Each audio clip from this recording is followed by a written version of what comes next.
خوف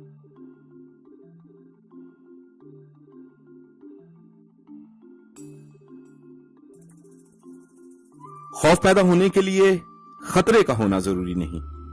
خوف انسان کے اندر پیدا ہوتا ہے، خیالات میں بھی اور حالات میں بھی. خوف ایک انداز نظر ہے، ایک نقطہ نگاہ ہے، ایک وہم ہے جو بعض اوقات حقیقت بن کے انسان کے سامنے آتا ہے. ہر حادثہ ضروری نہیں کہ رونما ہونے سے پہلے خوف پیدا کرے، اور ہر خوف ضروری نہیں کہ کسی حادثے پہ ہی ختم ہو.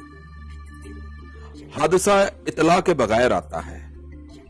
خوف بذات خود ایک حادثہ ہے جو آتا ہے اطلاع کے بغیر اور انسان کے دل میں بیٹھ جاتا ہے. یہ گھسپیٹیا کہاں سے آتا ہے، کیسے آتا ہے، کیوں آتا ہے، کیا معلوم. خوف کی کوشش ہمیشہ انسان کو خوف زدہ کرنے میں رہتی ہے، اور خوف کی یہ بدرو ہمارے بدنوں میں گھر کر لیتی ہے اور ہمارے دل کو اپنا گھر سمجھ کے ہمارے خیالات کو خوف زدہ کرنے کی کوشش کرتی ہے.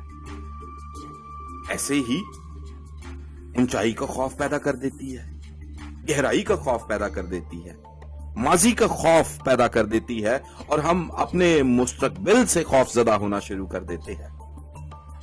خود کو غیر محفوظ سمجھنے کا خوف بھی پیدا کرتی ہے. یہ یو نیم اٹ، ہر قسم کا خوف، یہ خوف کی بدرو ہماری زندگیوں میں پیدا کرتی ہے.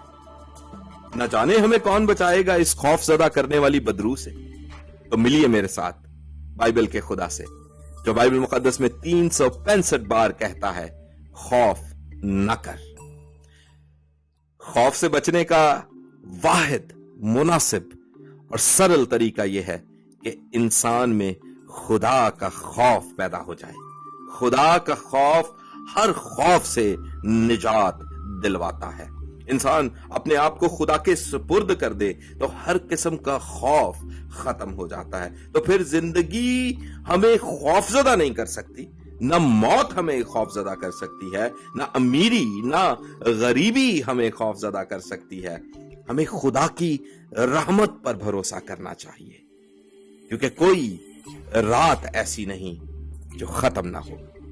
ایک خوبصورت گیت ہے، خوف نہ کھا نہ گھبرا، میں یہوہ یری ہوں، میں مہیا کروں گا.